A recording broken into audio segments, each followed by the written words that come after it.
What's up, everybody, and welcome to the Swolecast. We have another fun show today, joined by one of my favorite people in the world, one of the original Leafs off of the old Soccer Dave tree.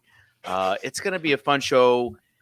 You know, he's kind of developed into this nerd thing, so we're going to get deep into Michael Leone's head, and of course, just talk ball like we always do.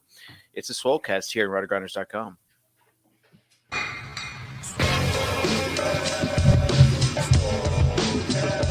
Can you see static from the Swolecast? I was like, yep, that's me.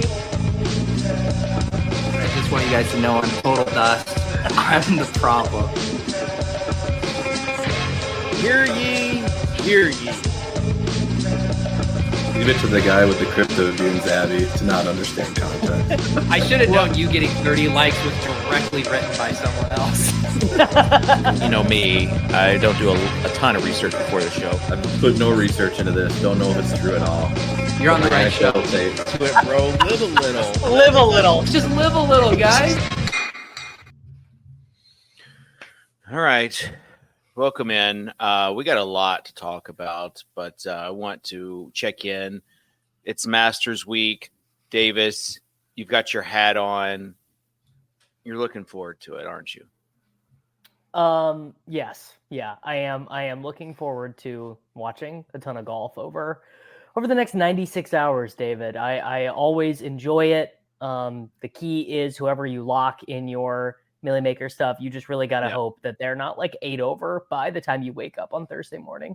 Like, talk to me about like your action right now. Like, is it just DFS? Do you have like how widespread action? You have like office pools, you have drafts going on. Like, what all is involved? Office pools, one and done. The stuff on Underdog. Shout out Pat Mayo. Jumping ship there. Love to see that, bringing the golf action over there. Got some outrights. I'm doing the DraftKings pick six. Little do people know the DraftKings pick six game is actually like some of the softest stuff in daily fantasy. I'm pretty sure only idiots play it to get promo dollars. Or the just stale lines that they want to just lock in a couple hours later. Yeah, all right. That's true. Pete, how's it going? Thanks for joining us. Yeah, no, I mean, I was just realizing we got Masters. Apparently, it's like one of the biggest UFC cards ever on Saturday. And we're going to talk about some NFL prospects that all of us have barely researched collectively. Just got done with March Madness. And we are a show for the people, Peter. Yeah. Maybe we can do 30 minutes on the popularity of women's basketball, some WNBA draft analysis, and get me started on a 2 p.m. Central Time start on Sunday when you've got all these people. They broke all sorts of records. No, don't get me started on a 9:30 p.m. Yeah, 2 start p.m. on Monday. a Sunday. 30 is a brutal start. You know how much? Can we find a balance there, though? Like, Can we introduce our guest? Hold on. Hold on. Hi, everybody. Davis, I'm Mike. Davis. Nice to meet you. All right, fine. This guy needs no introduction. Clearly. You'll find him in the R Python streets now, the analytics streets, just doing spreadsheets. Guy used to be a man of the people. Now he's just in the sheets, not in the streets. So Michael Leone from Establish the Run. On Twitter, he's 2 hats, 1 mic. And for people that are just, kind of new to the game, that name was given to him by me. I gave him that nickname. Not really. Actually, the thing I did. Is that this is such an inside baseball story that I believe Kay Adams was actually the one who gave Michael Leone. No. Kitchen gave Kay Adams was there, and I was definitely there. It's a much better story if Kay Adams gave it to Dave. I'll tell you that. It was actually at a FanDuel event, and Leone was he's like, "Oh, whose drink is this?" And I said, I think that's Kay Adams, who was up on stage with Ricky Henderson at the time. You know, they had big time star power. And Michael famously took a drink and said, well, she's up there with Ricky now. That was just Mike shared the night. same drink with Kay Adams. That makes him the previous Shams, the one that just had unmatched chemistry with Kay Adams. Yes. She referred to me as a poor man's Pat Mayo. That's right. That's right. That's the line. That's what I was remembering. Wow. Yeah. Which, look, I mean, there are better things. There are worse things to be than a poor man's Pat Mayo. Absolutely. You could have made that your Twitter handle. It could have been poor man's Pat Mayo. Leone, though, just how much prep work have you done for this draft? Like, take us through what you're involved in right now. I've done prep work on the skill position players. I don't know where any offensive linemen or defensive players are going, but that's gonna be an issue for today. Yeah, well, in 2 weeks we'll have someone who is very skilled in the offensive lineman department, Mr. Patrick Crane will be joining us. I don't think we are. I don't think so, Dave. He is having a child very soon. I don't think. Yeah, but he can't come on this one show that he does every year. Like, I know that he's taken a little bit of a leave. You know, like, I think in terms of like a hierarchy of needs, like taking care of his newborn child and his wife. How about a hierarchy of show needs? He's not returning to this one. I'll tell you that. Yeah, it's an hour that he does every year. Who are we going to get to replace him? Let me get to it. We're stumbling all over Zet's overview, Kitchen. Okay, sorry. All right, before we get into all the big stuff, let's go ahead and just get into something we like to call Overzet's overview. Got that dog in her butt. Got that dog in her butt. Overzet's overview. Come on.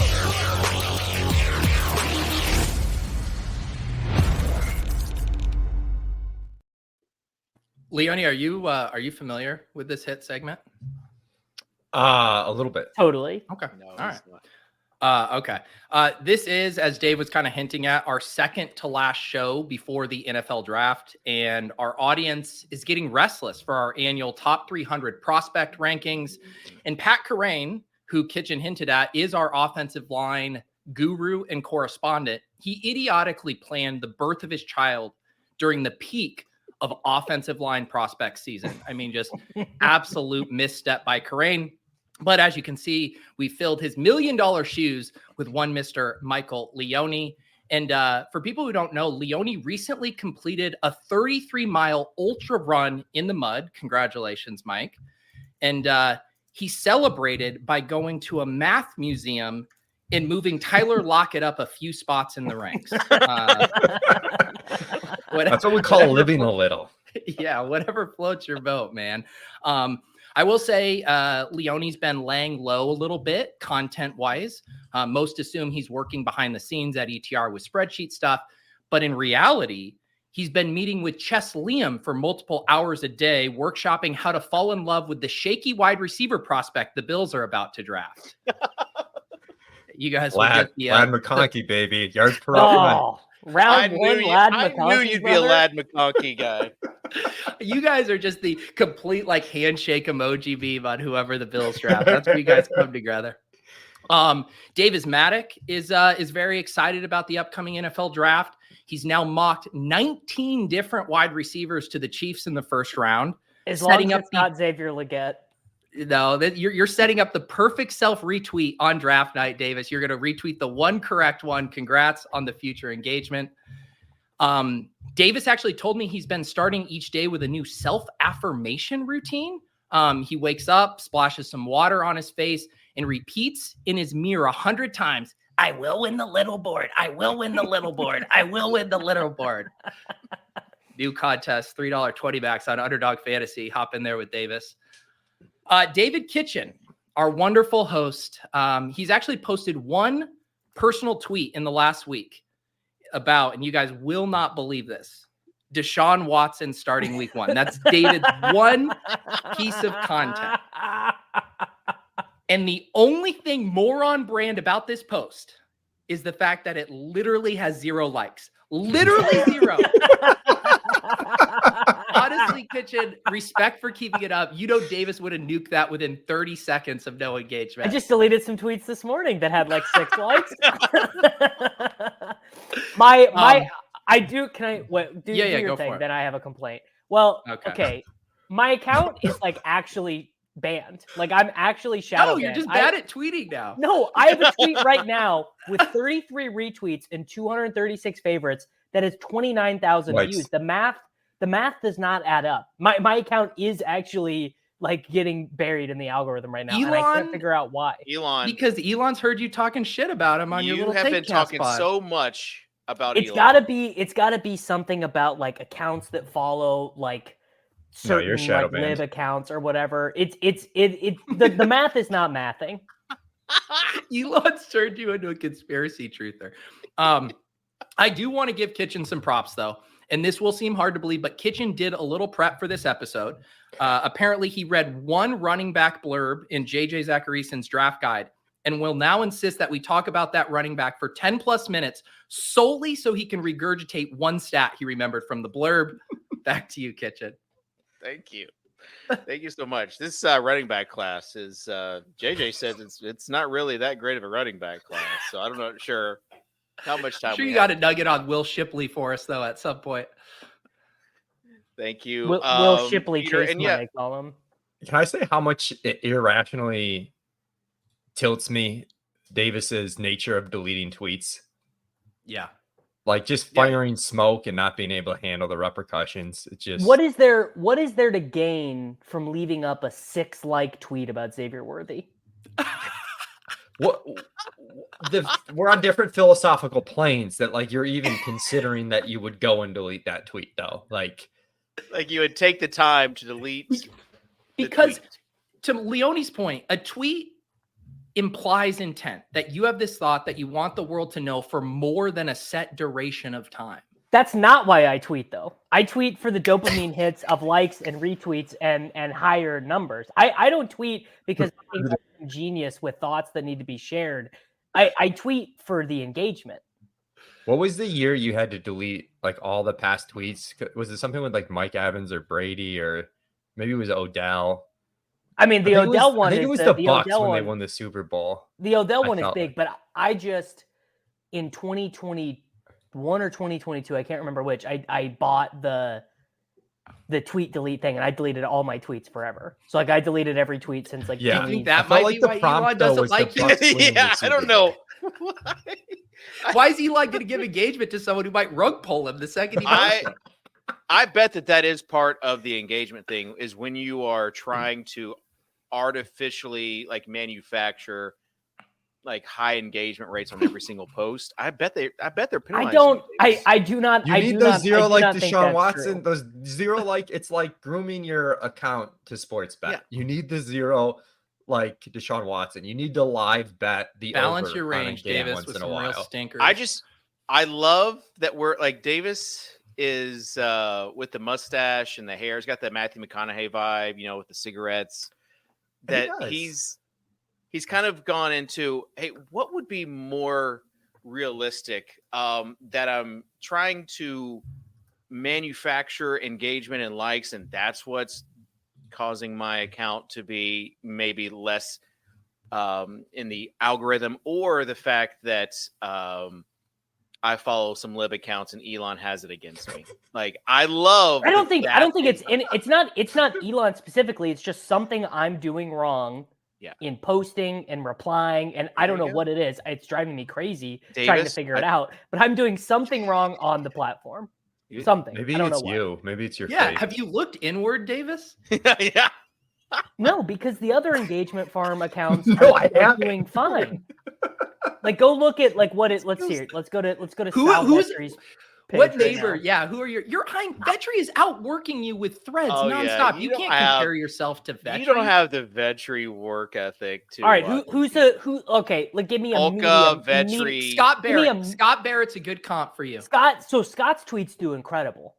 Scott's and to be fair, just Scott ask works him. much harder because Scott will always make up some stat that people love, and he is the king. Scott is the absolute king of being like it's like a 150 character intro into a stat, like the one he did yesterday is like, if I was an NFL scout making poverty wages for the Giants, this is the tight end report that I would give them.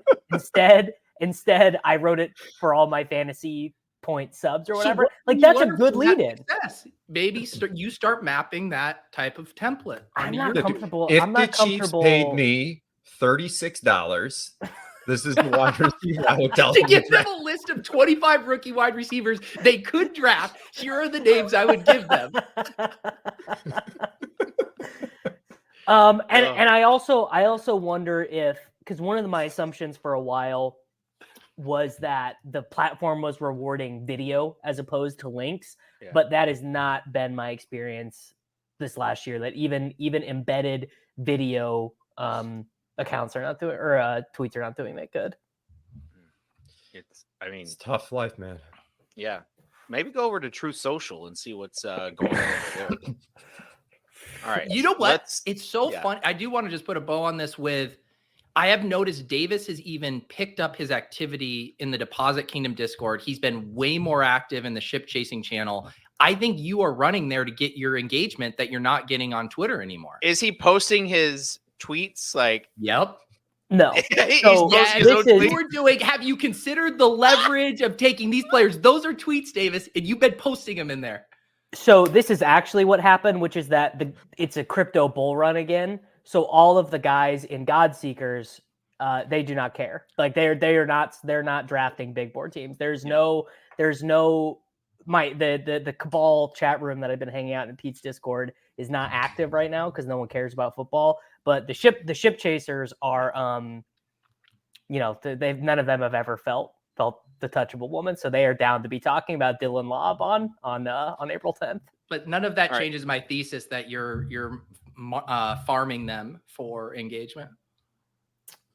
I mean, that's just my online persona. That's just what I do, Peter. Yeah, just what he does. Just let him cook. That's like, fish gotta swim, birds gotta fly. I gotta farm engagements, brother. From your lips to Elon's ears.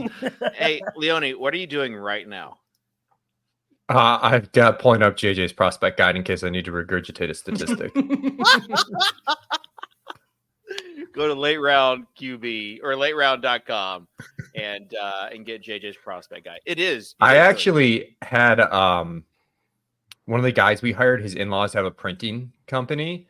So I've got a physical copy, and I sent JJ a few, but I've got a physical copy. That's actually cool. I thought you were going to say it actually came out really. And we've been printing money. You're printing them off and selling them on eBay. Leone, are you gonna maybe do a road trip down to JJ, have him sign it for you? I mean, I should. Yeah. That's a great idea. How far is your family from JJ? My family is close to JJ. My sister lives in Charlotte, and JJ is and it's like Huntersville, which I don't know, 20 minutes. 20 so just minutes. make a trip there. JJ is too rich. Leone, too rich to care about doing in printable or printed draft guides. All his is right there. I've actually used. Is that a sentence? I'm just saying he's too rich to even care about printed books, manuals, guides, whatever, magazines. It's a question we ask a lot around here, Leone. I actually took JJ's draft guide and then put it into Claude AI and said, "Hey, give me the TLDR, please. Just give me the draft rankings. I don't have time. There's a page with the rankings. You don't need to put it into AI. Kitchen asked the AI for what page the rankings were on. Can't go to the table of contents. Michael, I've got one outright left to bet on my card for the Masters. I have the window pulled up. I was trying to finish it up before we started. Give me someone who's going to win the 2024 edition of the Masters. Oh, dude, I'm so far behind. I'm gonna cram all my Masters right after this show, but I'm gonna lock Rory in the $10 million maker. I can't bet Rory again. I literally been hurt too many times. You, Dude, this you is said what you I literally feel like asked I for did with one Sergio player in 2017. and then immediately rejected it when he gave it to you. I probably would have said yes Give me one to, guy, but not that guy. I probably would have said yes to anyone other than Scotty and Rory, to be honest. I'll give you one of the scores and odds picks for free. Davis Noto, who had a 50-1. I bet I already have this guy. Is it Cameron Young? Oh no. Okay, I'm not doing that either. Oh my God. Let's move on. Why did you even make this a segment? Why Cameron even Young want is not one? gonna You've win already a made major- your bets, and you have the guys you don't He want to almost bet. won one, didn't he? Like, wasn't he leading a Yes. major? Like, Not almost. He came in third. He came in third the British Open year where Cam Smith. I mean, he finished third, but in a sense, he was never going to win because I thought he was Cam in Smith contention. Doesn't he already have 4 top 10 finishes at majors in his young career, okay, including 7th last year? I thought we were gonna do the NCAA women's ranking or ratings conversation. We're past Pigeon's that. too pissed off about the afternoon start time. We were I mean, at a Kitchen has- basketball tournament. Think of all the kids that are playing sports on a Sunday afternoon, and you want to try to grow the game with a 2 p.m. game. They did grow the game because I watched it, and I wouldn't have watched it at 9:30 p.m. I would not have Eastern. watched it at 9. I I mean, to watch David's it at 2 in point, the I don't afternoon. understand what's wrong with like 6 o'clock start times. I'm just saying, like, you've got a whole generation of like young athletes that did not get to watch that game live because they were involved in their own sports on a Sunday afternoon, which is a day where all these sports are taking place. That's my only thing. Anyway, How am I let's going get to on. explain this to my children? I had a hard talk with April about not being able to watch the game. Because she had Late afternoon nap practice. time. Yeah, she's dribbling. All right, Kitchen, get us back on track. What Yeah, you do best. 22 Yeah, minutes let's in. let's see Kitchen's plan to get us back on track. Here. Let's talk some actual bowl, and let's start off with some big news. Not sure if you guys heard. Stephon Diggs traded to the Houston Texans. What? This is how you had to find out, Leone? Yeah. he had to find out on the Swolecast from Soccer Dave. Leone, seriously, like when you heard this news, what was your like initial reaction? Like before you even really got to like really look into it and the numbers and everything else, what was your first reaction? I was a little surprised for sure. Because I feel like over the past few years, there's been a lot of like, oh, the media is making this Diggs drama an issue, but you know, it's not really an issue. And Yeah. I don't know. I was a little surprised with the contract too. It wasn't like they could get out of paying him that easily. So I was a little surprised. Yeah.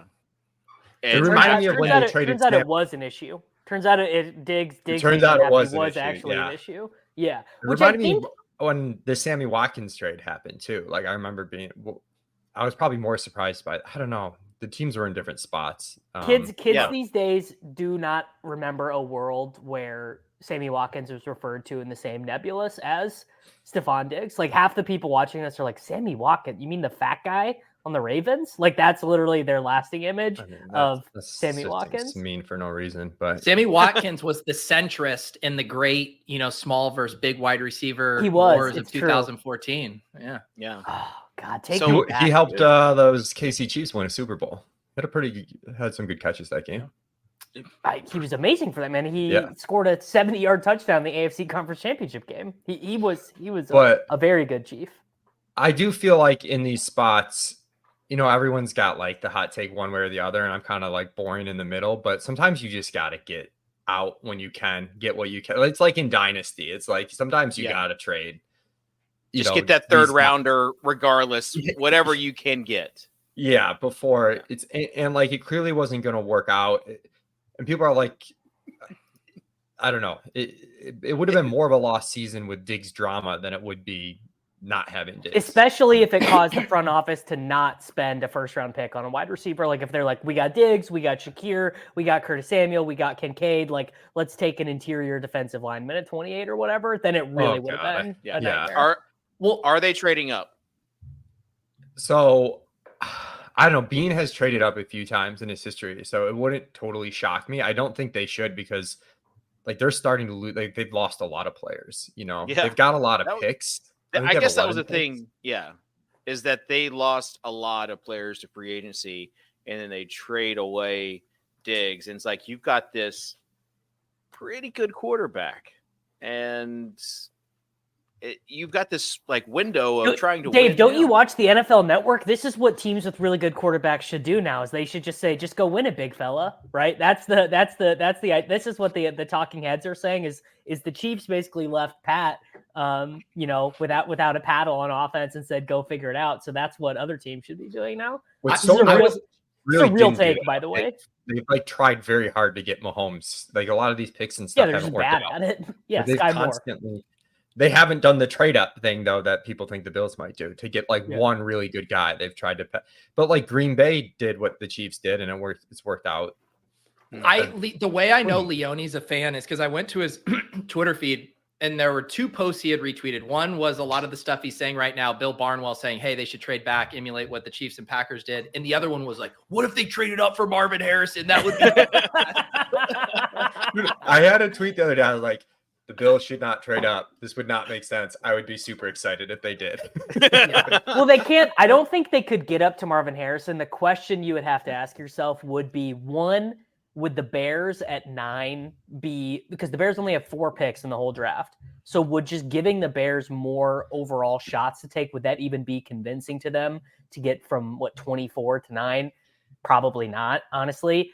The other thing is you got to ask yourself, okay, let's get up to 15, 16, whatever for Brian Thomas Jr. I mean, is that even worth it? Would you rather just take one of the Texas guys? I think A.D. Mitchell might just be better than Brian Thomas. Hot take. I like Worthy. I mean, Worthy was kind of who I wanted them to take, but that's exactly what you're saying is exactly my brain is like for them to trade up for Harrison or Neighbors would be like, take so much. And I just think they need more help. And then if you're going to trade up for Brian Thomas, like you said, like at that point, you're probably better off sitting tight and just making multiple picks. The Curtis Samuel signing makes a little bit more sense now, though. When they signed him to the 3-year deal and the Chiefs got Hollywood for a 1-year deal, I'm like, what in the world are we doing? Hollywood's too small to play in the cold, Michael. Hollywood is not. I mean, his name is literally Hollywood. He's not showing up to shovel snow before December 5th game. Yeah, he didn't play in a cold weather city ever. So no, people are saying more and more. Yeah. Dalton Kincaid, where is he on your big board? I mean, he's been drafted, so I'm talking about like for this upcoming. He's talking about he wants you to go behind the paywall and talk about where Kincaid is in the ETR ranks. We're a little bit lower than ADP on Kincaid right now. We're running it back with Kyle Pitts. Are you drafting in the big board right now, or do you have a family? I have like 2 teams in the big board. I'm doing a few FFPC teams right now. But we're really high on the Atlanta. I feel like the market's not totally building in like how drastically Atlanta's going to change. Now, do you want to defend your stance that Darnell Mooney is better than Rondale? Do I have that stance? Do I think Darnell? I mean, the chat is saying that there is a big ETR Darnell Mooney stance. Yeah, I mean, we have him like 4 wide receiver spots ahead of ADP. Like, I don't have a strong stance on Darnell Mooney. This is what I hate about it's like April and you're like a little bit ahead of ADP on a guy, and people are like, I keep getting Darnell Mooney with the ranks, man. Like people's calling him the Rashad Pyramid already. He's 4 spots ahead of the ranks. It's actually it's got to be the most frustrating thing about what you do, which is like this very small, minute positional thing after pick 150 ends up being like what people remember about your work for the year of being like, I got 64% Darnell Mooney in the big board. Thanks, Leone. And it's like, people feel like they're it's like Pat Fryermuth last year. You were so high on Pat Fryermuth. I don't even remember that. Yeah, well, I had a good bit of Pat Fryermuth. Yeah. But the Mooney thing is like I don't know. They're going to play a ton of 3 wide receivers. I mean, we could maybe even that out with Rondale. I like them both at ADP right now. I don't think they're going to bring in another receiver. But Leone, I am not persecuting you. I mean, I am in the sense that I think Rondale is going to score more fantasy points than Darnell Mooney, but I am just communicating what people are saying in the chat. Yeah. The one thing about people are saying. The one thing about Mooney, like the Falcons could still take a wide receiver. Like their depth chart at wide receiver is sneaky thin. The Mooney thesis could get pretty complicated if they take a day 2 wide receiver. I mean, they could take for sure. Odunze at 8. Why wouldn't they? I don't think they're going to. Let's talk about the Texans offense though, really quick. Like, oh yeah, they're going for it. Yeah, it's the most overpriced. What gives you that idea? It is not the most overpriced offense at all. Stroud is more expensive than Mahomes now. Okay, are you talking about real life money, Leone, or fantasy capital?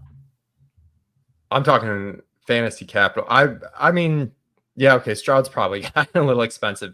I feel like that's moved a lot. All right, I was seeing that a little bit, but I do think people are underestimating that they could change their play calling a decent bit and just like absolutely let Stroud eat. Yeah, could throw like, how can they feed all these receivers? Well, they'll just throw the ball every single down. Like everyone's like assuming they're going to be the same pass rate they were last year.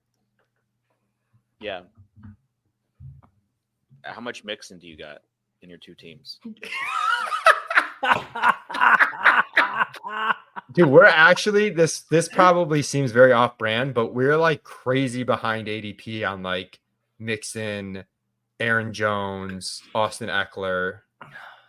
Being behind on Jones for you feels so surprising because I like hate that range, but I do like Aaron Jones. I just want to appreciate that moment from Kitchen for a sec because Kitchen asked that question at the start in earnest and then immediately remembered that Leone just said he only drafted 2 teams, but he's smooth. Like if someone just listens back to it on audio, they'll think it was a joke, but he actually made a hard pivot mid-sentence. It was a great moment. Peter and his ship-chasing compadres have me so self-conscious that I assumed the joke was that I've liked Joe Mixon at some point in the past. And that's like a mark of shame. Yeah. I mean, feel like when you go on the Shipcast, do you feel a Shipcast? Just another good, really subtle dig. That was the name. That was literally the name of the show. I'm going to allow it. Okay. Was it? I didn't know. The in-season show was called the Shipcast. Yes. Oh. Do you feel like nervous when you go on there because kind of the toxicity of the environment that they've created? I do feel nervous sometimes. I do feel a little nervous. Which one of us makes you the most nervous? It's got to be Gretch. Gretch will get in your face. It's got to be Gretch. Gretch will get in your face and be like, "What do you mean you think Jalen McMillan is good?" It's probably. I think it's just a combination. Like I'm worried no one's gonna agree with me. like a lot of times I'm nervous, and then like Pat or someone will be like I see that, like I get it. But sometimes it's like nobody, and it's just like it's a lonely place. Then I love how like the chat's like that's when you know you're the most right though, Leone. So it works out. And also, like you're used to going up against Silva. Like you've conquered Silva. People listen to the Man versus Machine podcast. Like it's normally like 80% capitulation from Silva saying, you're probably right. I'll adjust the top 100 rankings. Yeah. And so like, I feel like you've conquered him. You should not be afraid of the ship guys at all. The ship guys. Yeah. Well, I would say I have a video coming out tomorrow comparing all of the ranking sets, and I was stunned how below market you guys are on both Barkley and Jonathan Taylor. Like you guys have them as undraftable at their current ADPs. I was surprised you guys took that big of a stance.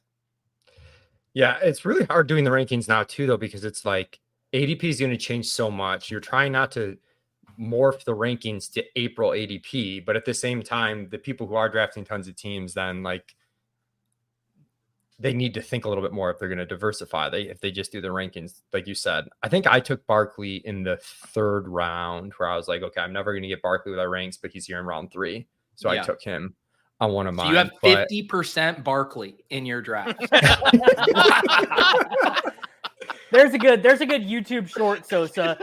ETR lead data analyst Mike Leone has 50% Saquon Barkley. Despite having them buried in the ranks, dishonest much? Disingenuous is what some would say. Yeah, JT.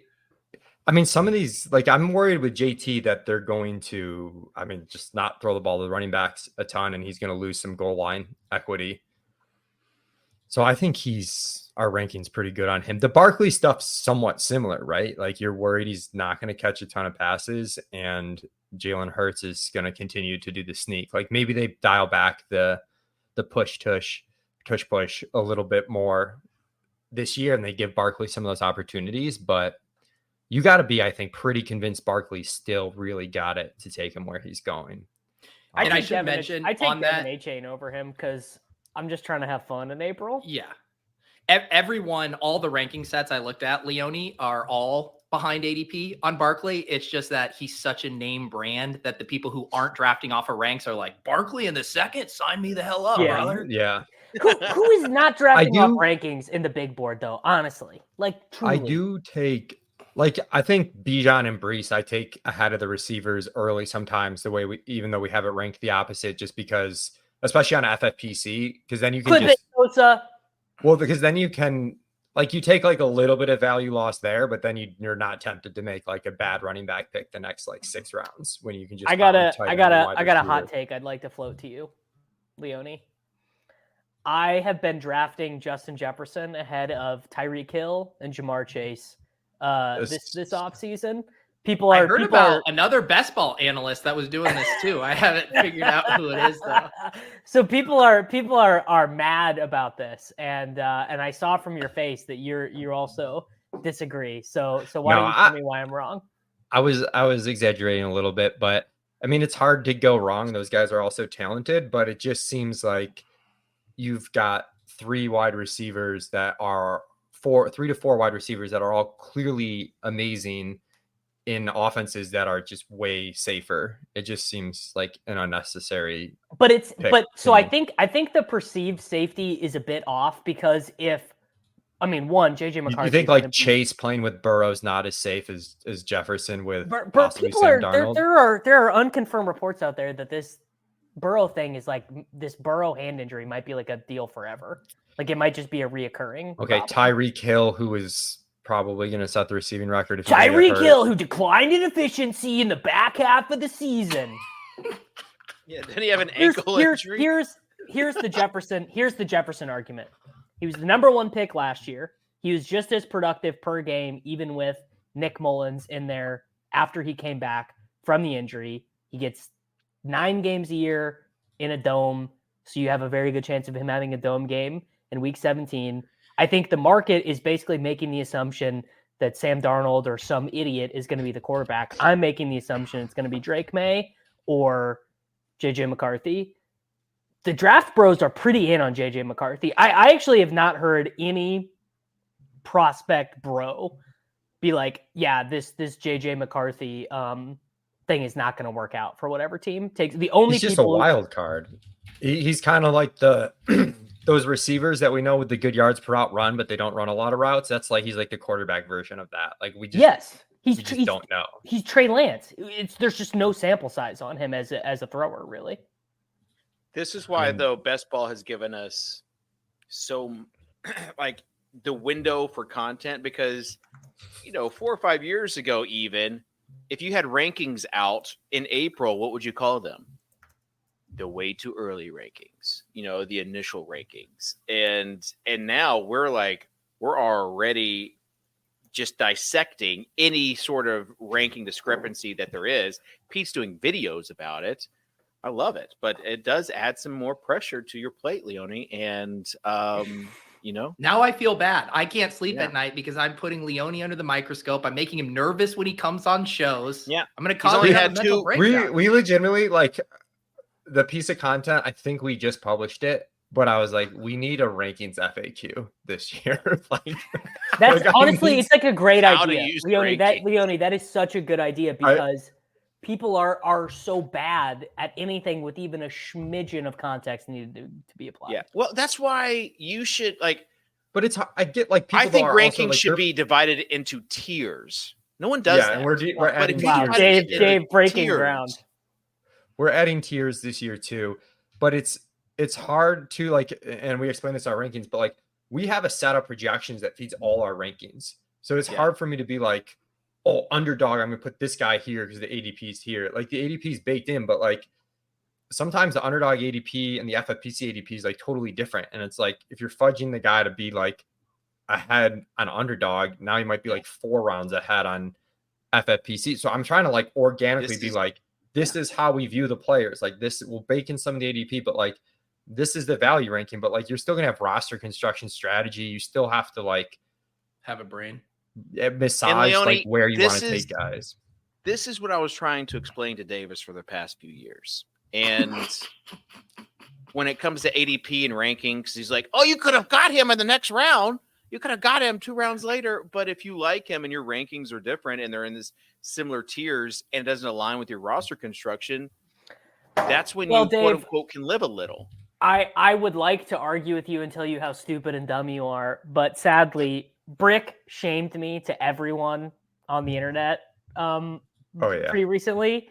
And he basically highlighted that I was just more or less a sophisticated auto drafter. Like basically you feed the ETR ranks into Chat GPT and you got my teams last year. So I have responded in typical Matic fashion by going completely the other way. I've got over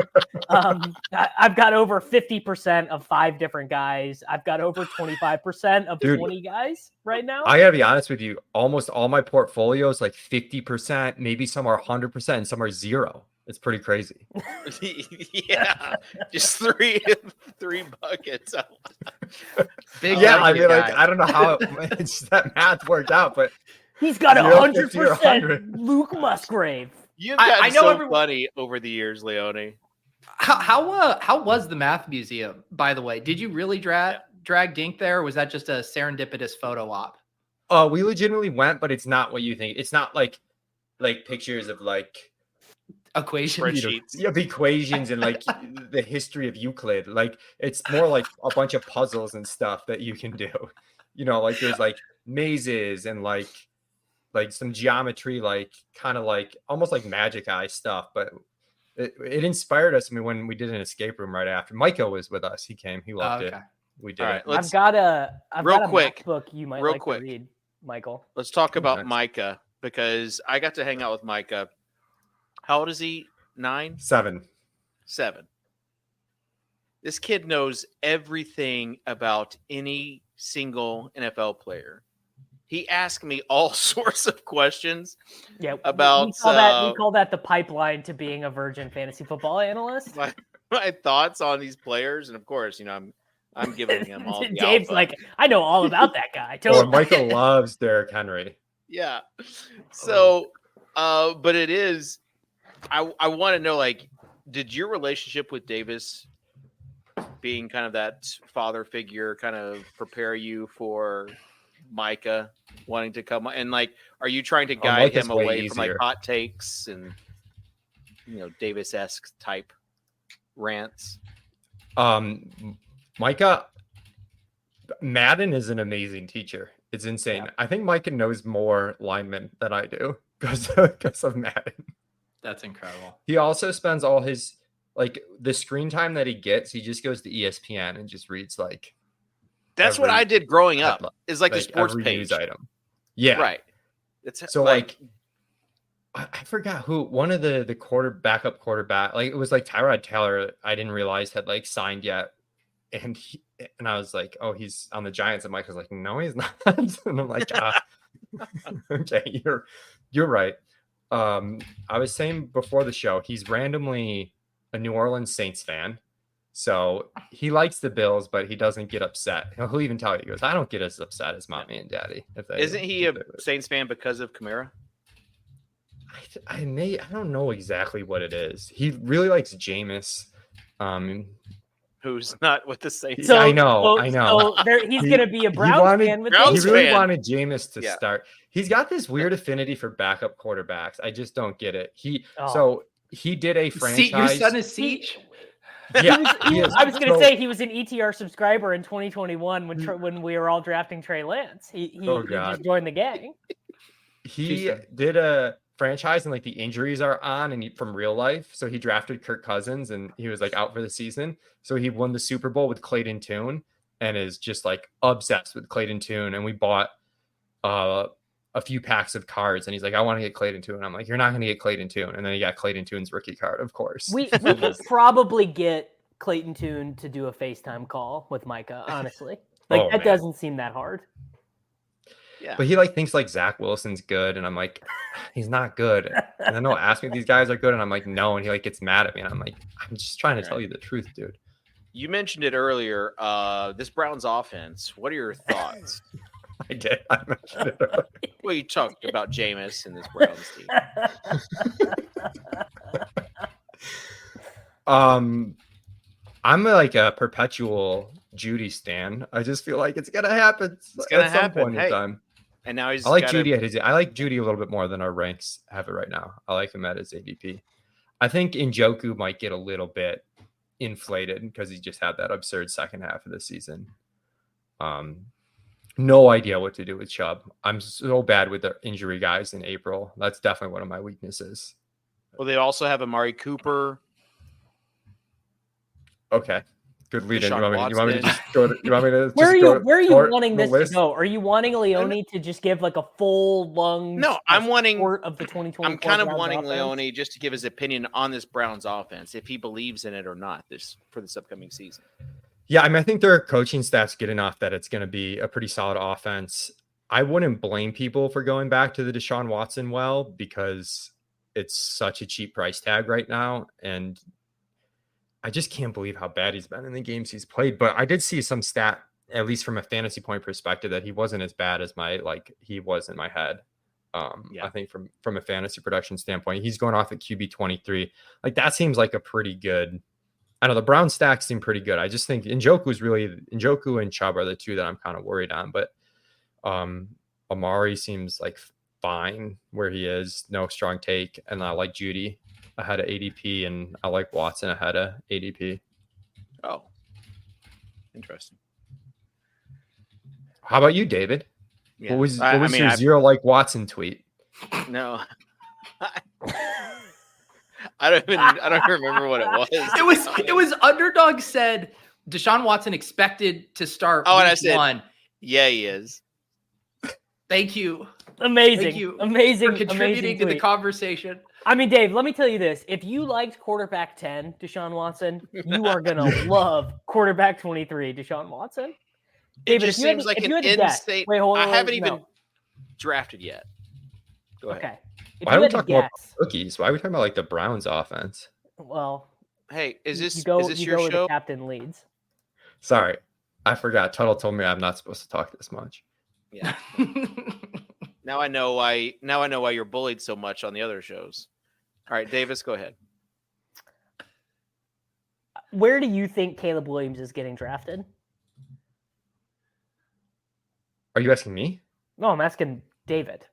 I'm like, I'm looking at it right now. This isn't a fair question for QB 8. Oh, okay. I thought you were going to say something low. No, he's the quarterback 12. Yeah. I thought you were going to be like the quarterback 19, right next to Deshaun Watson. No. Okay. Going to be a starting quarterback and can use his legs. All right, Leone. And they have like a pretty good team. I mean, yeah. DJ Moore. Leone, who is your guess for who the 2024 ship chasing cursed player, the Sky Moore LaVisca Chenault player? Oh God, I'm probably gonna get this so wrong. Give me a second to come back because I want to give. I will go through. I said originally that it was Malachi Corley. Pete said no. Then I guessed Jalen McMillan. Jalen McMillan is my official guess from the University of Washington. Oh, well, you're gonna get Ben. I mean, you've already got like. Yeah, Gretch doesn't like him. Gretch is too close. He's too close to it. He'll get there. Trust me. I feel like we need like a small school guy. That was why Corley was my guess originally. Yeah. God, I just listened to Crane narrate to me his wide receiver tiers while I was running. I'm telling you right now, Davis isn't going to like this because he's been trying to co-opt him as his personal brand. But if there's a clip right now, it's going to be Dylan Laube. That's who's destined. Come on, dude. Dylan Laube is all me. I've got 70% Dylan Laube. Don't all me. Here we go. Karain started the Laube with his ranks, and you know it. Who would you? I think. Kitchen, do you know who Dylan Laube is? No chance. No chance. Yes. Played for New Hampshire. Played for New Hampshire. Oh.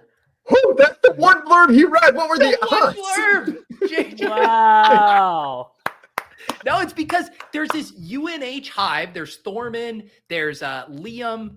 Laube is taken over. But he's over 20. Isn't he over 24? Loves him too. Isn't he over 24 years old? No, that's Ray Davis. Okay. Ray Davis. Ray Davis, who played at Temple, Vanderbilt, and Vanderbilt, and then Kentucky. I feel like Troy Franklin is a pretty ship-chasing guy. Troy Franklin, is that? He is. He is. I mean, you've got early declare, you've got college production. That seems like a. I think he might just be an everyone guy, though. I know. Yeah. He's not. I'm having a hard time because I know, I feel like Leggett, they're not gonna like just the 1-year wonder stuff. That's why it's gotta be McMillan or and Pohl. Dylan, I mean, it could be Dylan Pohl, is too. 24 years old, so shout out. The Peter, your guys is under the radar player is usually someone with some sort of production profile, isn't it? Like as opposed to like a Devontae Walker type. Yes, I just think people are thinking what the clip will end up being is a guy that we lean on as a crutch at the end of every draft when we're like, screw it. Just let's just take this guy over and over again. So I'm going to ask everyone to open up your mind. Draft. Okay. So the player doesn't exist yet. So it's the player doesn't exist yet. Right. Is okay. Because Franklin's not going to be end of the draft. Like he's going to go a little bit earlier. Right. Yes. It's like a rookie wide receiver you're taking in round 11 every time, Wait, that could be Troy Franklin. I mean, he's not going ahead of round 11. What if he's he's going like right around there? That could be him. I'm sticking with Troy Franklin. It's a good guess. I feel like the name though, you guys like Dobbs, Sky Moore, Chenault, like the better names than Troy Franklin. Rizzy Pearsall is a good one. I think someone in the chat said Pearsall. That's a pretty good one. Davis, you drafting any Johnny Wilson on FFPC to get that tight end conversion later on? No, but I did. I thank you for bringing that up, Leone, because I got something that needs to be addressed to the cowards at underdog.com. Oh boy. They didn't put Isaac Guerrero in the player pool. No, oh, yeah. Taysom is a quarterback. Taysom is a quarterback on Underdog. Yeah, why did they do that? They capitulated to big FFPC. FFPC was so wrong on that. When if they wanted to capitulate to big FFPC, they would have changed it in week 4. That's when Best Ball Mania 5 releases, whoever's listening to this, he cannot be a quarterback, bro. Come on. Well, I seriously was wondering why they made that switch. Like this year's of all years seems like the oddest time to call him quarterback, doesn't it? I believe he actually played tight end last year. So I believe it's because they do it from what the NFL team lists them as, and Taysom in the past has not been listed as a quarterback, but for whatever reason, I think because of the 3 quarterback rule last year, they literally listed the Saints listed him as a quarterback. And so that is on NFL.com, he's listed as a quarterback. Correct. Which is obviously cowardly and a lie, and he needs to be listed as a tight end on fantasy sites. So it sounds like your gripe actually isn't with Underdog, and it's with the New Orleans Saints. Of the organizations in the NFL that annoy the shit out of me, Saints are like 1 or 2 most annoying organizations. So yes. Where are you guys get on Underhill on the line, and let's get to the bottom of this. Lad McConkey or Ricky Pearsall? Lad. Roman you were Wilson. So proud of yourself for that question. Roman you thought you were going to really Wilson. spark a debate. Roman Wilson versus Ladd, I think, is more interesting, actually. Yeah, I feel like JJ's higher on Roman Wilson than most are. He's a 4-year player, but he's got that same Michigan thing going on. Yeah, I will give props to JJ. I feel like he makes some of these adjustments for like how the teams play and stuff, like in a pretty sharp way to like account for Michigan not throwing, a lot. I mean, I know, but it's using still, dominator rating, you can still do that, but it's just still unknowable though, because the total number of plays is the variable that really matters. That's where like Ladd's interesting, because like the film bros love him. The yards per out run's amazing, but it's like, why did he just not play? He just simply doesn't play. Well, Yeah. it's I know so Sean funny. doesn't like. I was somewhat surprised Siegel like really does not like him. It's just so funny if you think about the traditional guy that the film bros vault up is a super productive but unathletic slot receiver. And they're like, he's just good. It doesn't matter. This is the inverse. He's super athletic and not productive whatsoever. It's just such a mind fuck. Productive on a per route basis, Peter. He was like, and like, I feel like this is something we're gonna have to reckon with as time goes on with the NIL, is that guys who play for like Georgia, Alabama, Michigan, like the best schools, their teammates are even better than in years past. Like the power in college football is so concentrated that guys who are at these Texas, like all these schools, it's actually going to be harder for them to post like the crazy 35% dominator rating seasons and stuff. Hey, can I get this? There's Silva floated this trade idea in our Slack. Traylon Burks to the Bills. Yeah, I've seen a few for a conditional 7th round pick, or I've seen a few Traylon trade rumors. I just don't know if they could get anything out of him.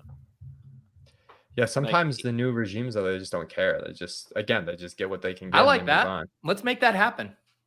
That would be fun for my Traylon backs. Some glimmer of hope.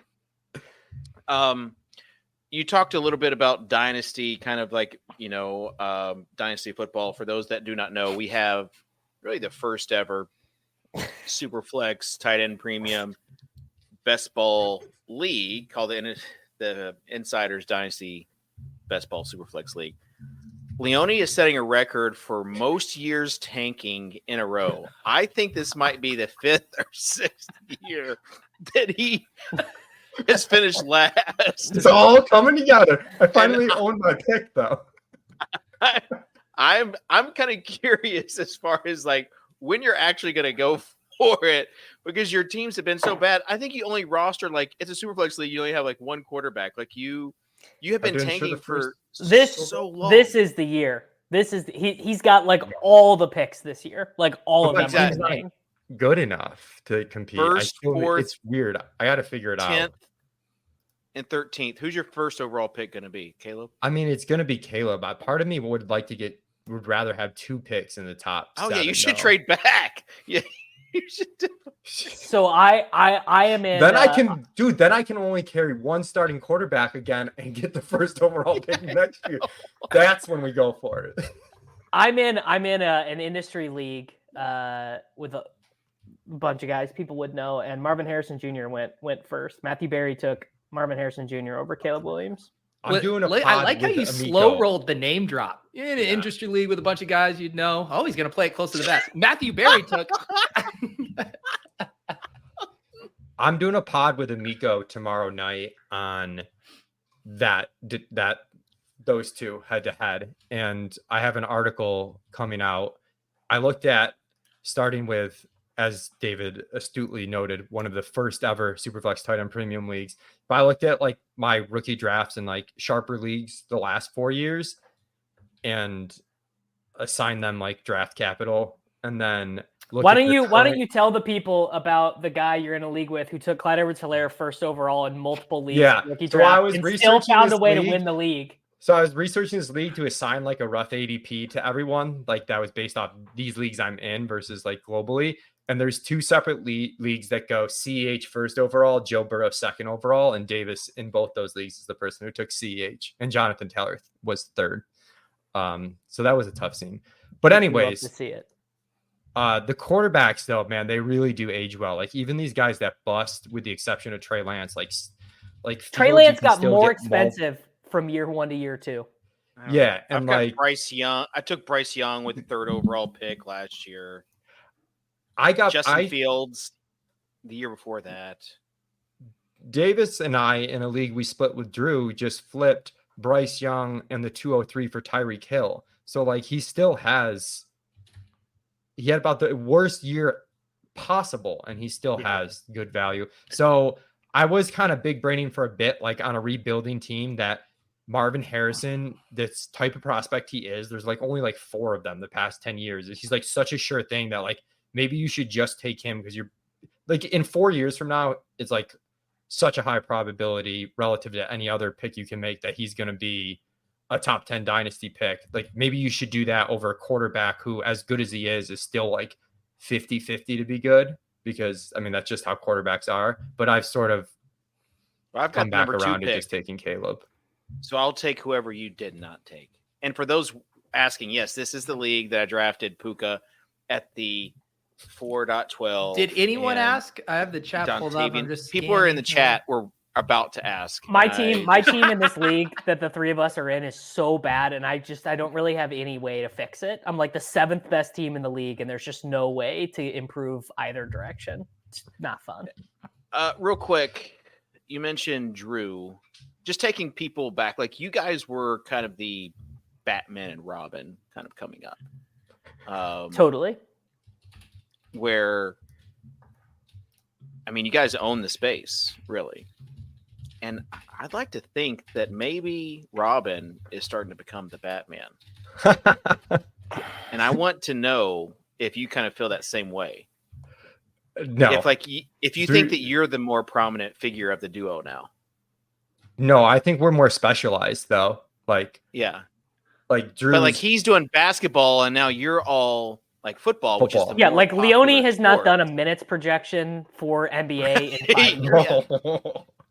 Yeah. Oh god. He doesn't even know what a Whopper is these days. He literally would look at the Spurs rotation and be like, I don't know who that is. Right. I know the prop success that the NBA team has is just so insane that Drew, rightfully so, can gets his flowers for that. So I don't think there's a flippage of Batman and Robin there. I do think we're more specialized now for sure though. I don't know, dude. I cannot believe, and you guys too, like we used to do everything every day for all this, like baseball. Baseball used to exist. Oh my god. I still play DFS for every sport every day. I play baseball every day still. Oh yeah, Lord. Grinding those crowns. Drew has 51,000 followers. Leone now up to 47,000 followers. By the start of football season, I bet their accounts aren't shadow banned. I bet Leone could tweet about Jermaine Burton and get a bunch of fucking likes because his account's not banned. Guess how many tweets I delete, Davis. You think that's it? You think if I leave up the stinkers, the good ones will get more views? I will put this into practice. I will put this into practice over the next 2 weeks, and I'll report back the next time we do the show. For 2 weeks? I'm going to not delete a tweet for Davis, 2 weeks. Please do a tweet that says... How often are you deleting tweets that 2 weeks was the bar that you went to? If I delete a tweet and it doesn't get any traction within an hour or two, it's gone. That's unhealthy. That's like, that is unhealthy. I did see someone talking about like, I don't know if it was TikTok or Instagram where they do that on videos, but I'm sure those algorithms are different than the Twitter one. No, I'm sure algorithms love it when you delete content immediately after posting in order to manufacture likes and engagement. I mean, I don't know. The fact is that I used to have a good handle on the Twitter algorithm, and I don't know anymore. Davis, just tweet the same thing 4 times in 4 different ways, see which one's getting the most traction, and delete the other 3. No, that is still... I still don't think that gets at the heart of what. No, it's not going to, but I want to see you do it. The subject material of the organic. tweets has been the same for years. It's the interaction numbers that are. Davis, your posts are now manufactured. They're processed. It's not organic anymore. You're saying I'm posting like a brand, not a person.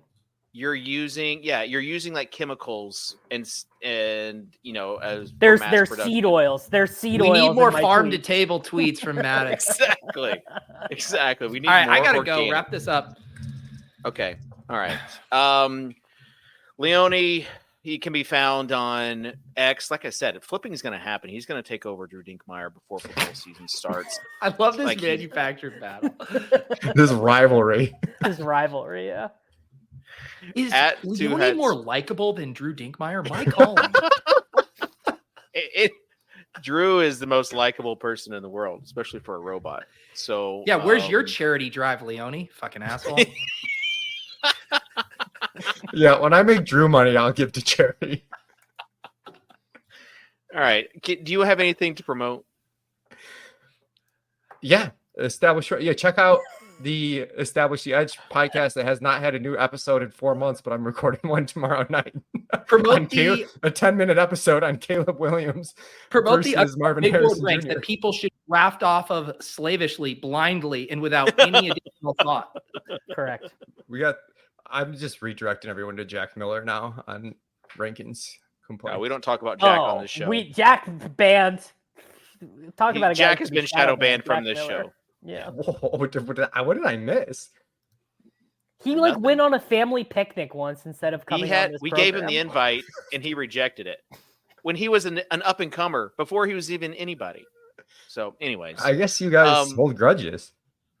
Correct. Davis, final thoughts. If you see my tweets, you don't even have to like or retweet them, but just respond or click on it. Or how about this? If you are in Pete's Discord, tell me if you even see my tweets, because that's the other thing. My God. They're behind the shadow wall. You know what I'm saying? I think we should organize a embarrassed Make-A-Wish Twitter day for Davis where we all vow to engage with every one of his tweets. We got to find a really shitty tweet from like 2 weeks ago and just get it going. That's the thing. The really shitty ones are gone. You can't find them. Well, not after this 2-week experiment. All right. Pete, final thoughts. Leone, get back in the lab, come back with some offensive lineman takes for us. We're going to need them around here, buddy. Yeah.